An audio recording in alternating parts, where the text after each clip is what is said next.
welcome friends. Now we are going to continue. With a small part remaining in the third chapter of genetics, that is a dihybrid cross and a law which is based on basically dihybrid cross. So what is dihybrid cross? Dihybrid cross is a cross between two pure parents differing in two sets of contrasting characters. In monohybrid cross, we had seen that there is a cross between parents considering only one pair of contrasting characters. For example, if considered height of the plant or color of the seed or shape of the flower or these kind of single characters. But in dihybrid cross, when we cross the two pure parents, we consider two pair of contrasting characters. Like if height of the plant is considered, then one another character along with is considered, like anything like color of the seed or color of the seed, shape of the seed, like that. So there is one law based on dihybrid cross, that is law of independent assortment.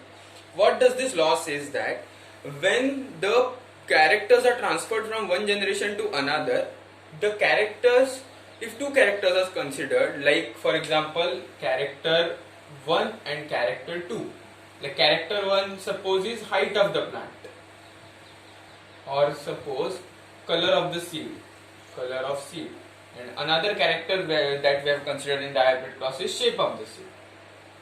Now when these two characters are considered, while this character and this character, each one of the character will go into the next generation, but each character individually is independent of other. That is, if color of the seed character has two different alleles, shape of the seed character has two different alleles. If the allele of color of the seed goes into the next generation, then it is independent of the shape of the seed allele that it would go or not. That means color of the seed alleles have nothing to do with another character that is considered shape of the seed. Color of the seed alleles would go or would not go. It does not depend anything on shape of the seed or another character that is considered. It is called as law of independent assortment. That is, the characters are independently assorted into the next generation despite of or in spite of considering which another character is considered. Like color of the seed are of two types, yellow and green. So any of the allele can go into the next generation, but it would not depend कि shape of the seed character has come or not, which part of the shape of the seed has come. No, only depends is that the color of the seed is a character, its allele would go or not. So going or not going is completely independent of the other character. That is the thing that the law states here.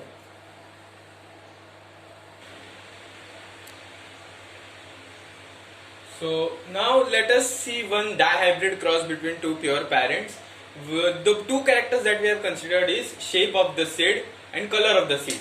Shape of the seed has two alleles, that is we can say round and wrinkled, and color of the seed has two alleles, yes, yellow and green. So now we will cross. The first step in the cross is crossing between the two pure parents. Pure means one is completely dominant. Now in shape of the seed, dominant is round and recessive is wrinkled. In color of the seed, dominant is yellow and recessive is green. That table we had considered of, or we had seen of 7 characters. You can refer to that in for understanding this. Now crossing between two pure parents. Pure means completely dominant, that is round yellow, and so we are written 2 times R because we are considering dihybrid cross. This is a method of writing. And here wrinkled green, completely recessive. Now what occurs next? Here is gamete formation step. Now how will the gamete be formed? Capital R, capital Y, capital R, capital Y. This capital R, this capital Y, this capital R, this. So in this way, or simply you can just understand like this: capital R, capital Y, capital R, capital Y. So what occurs is, from this to R, one R comes over here, from this to Y, one Y comes over here. Again, one R is remaining over here, it comes here. One Y remaining over here, comes here. So in this way, gametes are formed. Similarly, from 2R, 1 over here, from 2Y, 1 over here, to 1 over here. Again, same way. So these are the gametes formed. Now crossing between the gametes occur. This will cross with this will cross with this. So after crossing, this kind of four individuals are formed in F1 generation. F1 means the generation formed after first crossing is called first filial generation or F1 generation. So this and this. So four capital R, small r, capital Y, small y are formed. Now, if you look at the phenotype or how would it look, see capital R, small r, capital Y, small y. So capital R and small r, this would give round character, okay, because capital R is dominant, and capital Y, small y would give yellow character because capital Y is dominant. So the seed would be round and yellow, round in shape and yellow in color in F1 generation. Next step is selfing of F1 generation, that is crossing of the F1 generation among itself. It is called selfing. So capital R, capital Y, small y with capital R, small r, capital Y and small. Now see, selfing of F1 generation. So these are the form of gametes formed after the F1 generation, that is capital R with capital Y. Now capital R, it can also go with small y. See, there are two variants, capital Y and small y. So capital R has two possibilities, it can go with capital Y and small y. Again for small r, two variants, it can go with capital Y and small y. Same way here also. So these kind of gametes are formed. Now F2 generation is crossing between all these gametes. So what does occur in F2 generation? Formation of a Punnett square. We form a Punnett square and write in all that. So here capital R Y, capital R, capital Y, capital R, capital Y. So this, now how would this look? Round yellow, right? Similarly, this capital R over here, capital R over here, capital Y over here, small y over here. See, I can also write it like this, but for better understanding, if a capital and small is coming together, then in one character. See, in round, both are capital, so there is just a method of writing like this. You can write it anyway. Capital R, now small r and capital R is there. So I would write it like this for better understanding. Capital Y, capital Y. And here small r, capital R, so I would write it like this, small y and capital Y. I would write it like this. Now, how would this look?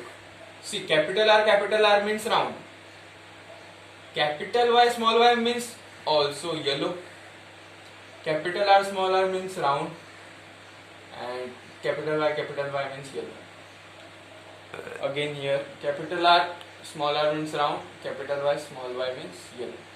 So in the same way, you need to write about all this. I would just write one more or two more, so I would write this capital small r.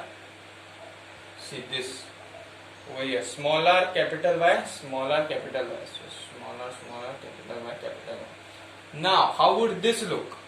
Small r stands for wrinkled, and capital Y for yellow. Similarly, I would write for this capital R, yes, small r, small y, like this. So capital R and small r stands for round, small y stands for green. So in this way you have to complete the whole table. Okay, complete the whole table, take a picture of it and send it to my WhatsApp number. I want everyone's table complete in that notebook and I want to see that.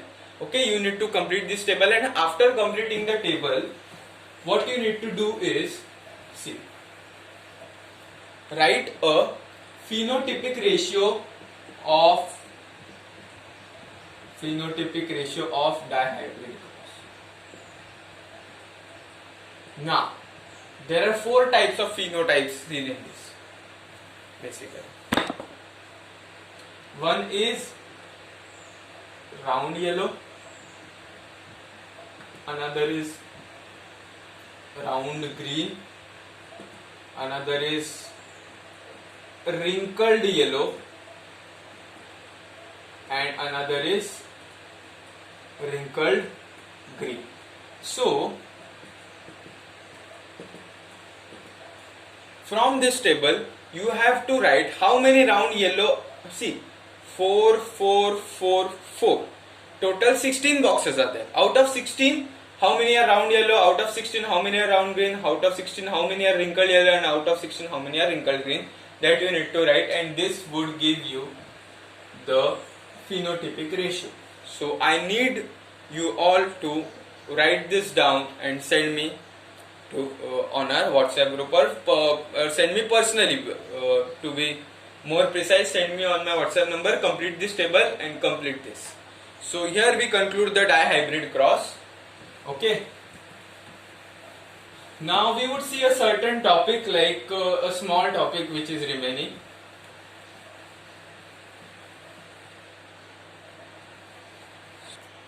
A small term that is seen in genetics is called as mutation. Now what is the definition of mutation? Spontaneous change in the sequence of DNA. See, DNA has many nucleotides. Nucleotides has nitrogenous bases. So in DNA, various sequence of nitrogenous bases is present. For example, A, T, G, A, C, G, A, T, like this, and any random sequence is present, and each random sequence has specificity. So if any change at any of the what you can say is, at any position, if there is any change in the nitrogen base, it can lead to severe deformities or severe functional abnormalities, which would be very harmful for our body function. So mutation is basically a spontaneous change in the sequence of DNA. So spontaneously it can occur through various methods, like radioactive, if the radioactive radiations are applied on a very large scale, then it can lead to change in sequence, or it can be genetic, that throughout the life a sequence of DNA can spontaneously change due to unknown reasons or radiations or something like that. Basically mutation is spontaneous change in the sequence of DNA. So what are the abnormalities seen due to this? One of the most famous example of mutation is sickle cell anemia.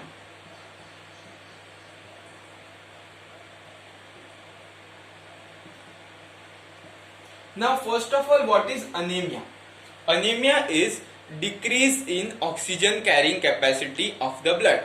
What is anemia? Decrease in oxygen carrying capacity of blood. Basically RBC. So sickle cell anemia. Normally the RBC shape is biconcave, right? But what occurs in sickle cell anemia?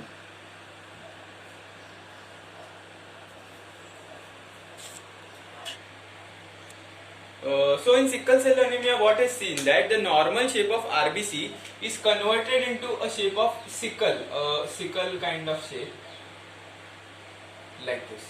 So why does this occur basically? In sickle cell anemia, adenine, a nitrogen base adenine, is replaced by uracil. What occurs is, a nitrogen base called adenine is replaced by uracil. So there is a kind of sequence like A, T, C, G, A, G, U, T, C, like this. So what occurs here, G, A, G, C. In DNA what happens is, three nitrogen base come together and code for a particular protein. So GAG was earlier coding for glutamic acid. But after the mutation, that GAG got converted into GUG, and now it is coding for a amino acid or a protein called as valine. So in the hemoglobin molecule chain, at the 6th position, glutamic acid is replaced by valine. What basically you need to remember is adenine is replaced by uracil, and because of that different changes occurs, and due to that changes the shape of the RBC changes, and because of the shape of the RBC changes, its ability to transport oxygen through the blood reduces, thus anemia occurs. So anemia accompanied with sickle cell shape is called as sickle cell anemia. So this is what we have to learn about the mutation, and causes for mutation is radioactive radiation. So due to radioactive radiation, mutation can occur, or it can also occur naturally. It's some of the reasons are unknown. So we can conclude with this chapter by concluding this topic. So dihybrid cross, monohybrid cross, then what is gene basically, then what is nucleosome, and how are DNA packaged, then what else, monohybrid, dihybrid cross, phenotypic genotypic ratio, crosses between them, and all the laws. These are all important. This is one of the most important chapters. So you need to remember X-linked inheritance, hemophilia, color blindness. So need to remember all these things. Go through the chapter, take the notes, and don't forget to complete that table and write the phenotypic ratio of dihybrid.